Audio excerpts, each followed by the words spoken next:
quick news. Final Fantasy VII Rebirth, we got brand new details. Of course, it was shown in the state of play, and it wowed us, absolutely wowed us. But I got even more juicy tidbits for you. First one is the collector's edition. Now, guys, this collector's edition is pricey, but my God, it's something special. So coming in at a grand total of £349.99. That includes the Final Fantasy VII Rebirth Deluxe Edition, a 19-inch statue of Sephiroth. Oh my God, standing atop like a red pillar, just looking so goddamn sick. And then you get a load of other things. So you get a nice steelbook, you get a soundtrack, and a load of DLC. Guys, anyone forking out the £349 when we get to February? That's the big question I want to know, because I am so fucking tempted to. Spence, you're an FF7 fan from when you played Remake. You love a bit of Sephiroth. Are you thinking of adding the one-winged angel to your collection? I was just about to check my phone to see if I still had the tab open. I was checking it out earlier today, and I was thinking, oh, because that is so expensive. But that statue, Jesus Christ, it is so beautiful. It's 19 inches. Fuck, imagine that next to your big Venom statue as well. Oh my God, it looks so sick. I'm debating it still. It's a lot of money.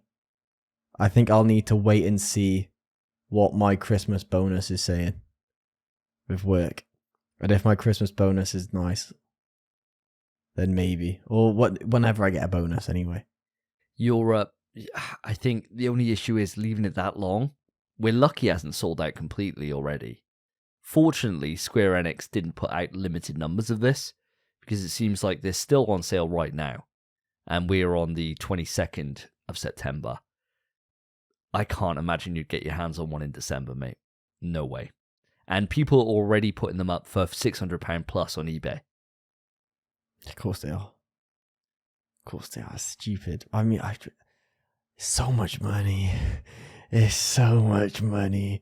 But it's for a great game and a great statue. I'm really tempted. But I can't yet. I'm skint at the minute because I had to fork out car repairs. So I'm skint at the minute. Maybe if I still have... Let's not say Christmas bonus. If I've still got quite a lot of money come payday. Maybe. Because I'd love it. I'd love a statue of Cloud though. Oh, I don't know. I'm really tempted, but I don't know. Wait for the third one. Well, the first one had Cloud on the motorbike. So if you could find that one, combine it with this. That wasn't a statue though. That was a toy. Yeah, it was a Kai Arts, wasn't it? Or something like that. Yeah, it was like a posable figure, and I just didn't think it looked very good. They're worth a lot as well. These things just seem to just skyrocket up in value. Now, Phil, you're not a fan of Final Fantasy, and you haven't played Final Fantasy VII Remake Original, but I know you like to play the money markets. Now, there could be some money in this if you were to buy this and keep hold of it. Is there any temptation at all, even if you're playing on the grifter scumbag side? Well, Davey, I'm not a fan of Final Fantasy, as you've introduced me here, but I know a bunch of nerds that absolutely love this shit, and I'm sure that these are going to be flying off the shelf. So Spencer, I would advise you to be buying it now, or as Davey correctly identifies, you could buy it from me later from a vastly increased price on eBay. But it's the same old story, boys. I look around my room, I have the topless Death Island body without a head. I've got Magneto's helmet now behind me. The Death Stranding baby. I'm getting a Venom with Miles Morales and Spider-Man. Where do I store all this stuff? I'm going to need to buy a bigger house. But yeah, you are right. This one is not for me. I wouldn't be buying it to display it, but it is very tempting to be putting some money down on this, because you are right. These collector's editions just go up and up and up in price. And it's one of those things that you could buy now, sit on until the next game comes out, and then everyone's like, oh, I've got to finish my collection. And then you're making money rather than selling it now. That would be my advice anyway, and maybe what I might do. We'll see. But I would never own up to it on this show, of course. It'll be sold on an eBay channel under a different username, not Venomphil. He's always playing the dirty hand. I am in the same boat as yourself, Phil, not in terms of grifting, but in terms of space. I physically do not have space anymore. I don't know where my Venom's going to live. I honestly have no idea. I'm looking at my statue collection, and I think I'm going to have to get rid of my Marvel team. And I got my Marvel 1 team on the top shelf, which is Cyclops and Spider-Man.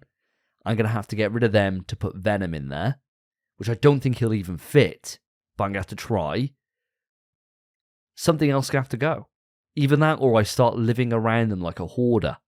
And I don't really want to cross that line. So at some point, things will either have to go in the attic, which I don't really want to do. And I really want this. I really do. I really want it. But so far, I'm showing restraint. I think for me, I'm going to go for the deluxe edition so I get the steelbook, and that would be enough for me. I didn't go in for Final Fantasy VII Remake collectors. I don't think I'm going to start this trend.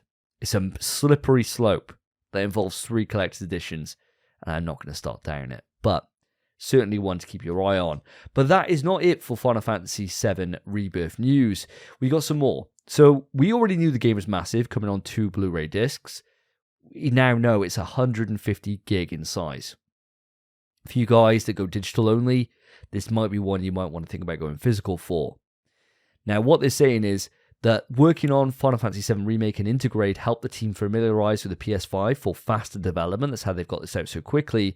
The story runs up to the end of the Forgotten Capital, the City of the Ancients. Now, I'm not going to spoil what happens there, for those that don't know, even though I could, because this game is fucking ancient. 1998, I'm still not going to do it though. So it runs up until then, so a big chunk of the game. Players with Final Fantasy VII Remake save files will receive an unknown summon materia at the start of Rebirth, which is quite nice.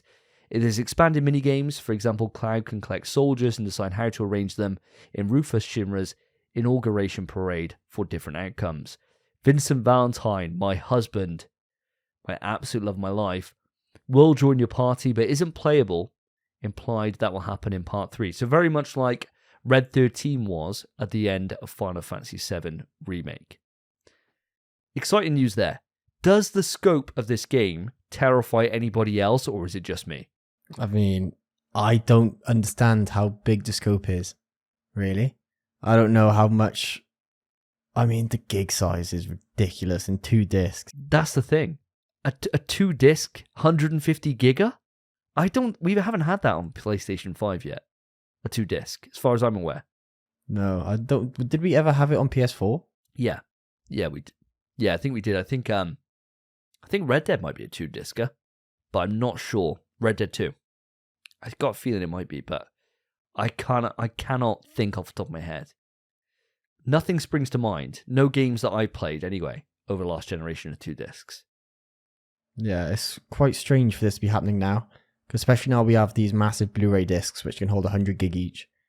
And the fact that's not enough is outrageous. But I am glad to see that they're not doing the cop-out that Call of Duty does, which is Call of Duty games like 200 gig, even bigger than this. But they just have like 3 meg on that freaking disc, which just allows you to download the game. So you have to download the entirety of the game. I'm glad to see they're not doing that. So this will be a lot faster for you, hopefully, because it's just going to copy the data over. But that is ridiculous. 150 gig for a story game. It makes me excited. Mainly, not even for the game. I can't wait to see how beautiful it's going to look. I think that's the big thing. I think this game is going to look stunning. Probably one of the best looking games we'll have on the PS5 for now. I think it's going to be absolutely beautiful. And there's just so much to explore that I don't know anything about. So I'm so keen. So keen. The scope is massive, but I'm glad they're putting that much effort and work into it. It's just a game that deserves it. So yeah, I'm keen. I just did a quick Google on games that sort of span 2 discs, and it's generally the newer games that are coming out for PS5 that they've sort of retrofitted for the PS4, and then they've had to go to the 2 discs. So apparently, if I'm to trust what's populated on my Reddit results here, God of War, Gran Turismo, Red Dead Redemption, Cyberpunk, Last of Us 2, they were all 2 discs because they were for the modern console, but they came back to the PS4. So yeah, it seems to be a thing now that obviously games are getting much larger, and it's no surprise because of the amount of stuff that's in a Final Fantasy game. As I've said multiple times throughout this podcast, I'm not a fan, and I know the universe is humongous with this one. So good luck to you boys. I'm not going to see you when this one comes out, am I? The only time you see us, mate, is when we got to defend democracy. And we got to step up for Helldivers. Because outside of Helldivers, that's my start of the year done. You know, Helldivers, Final Fantasy, that's my February fucking sorted, lads. In fact, yeah, it's just sorted. It'll be my 35th year on this planet. And it'll be the year that I think I just bin the wife off, bin the kids off. And that's it. That's just me and Cloud going on an adventure together. Going to the Costa del Sol and going to the Golden Saucer. I can't fucking wait.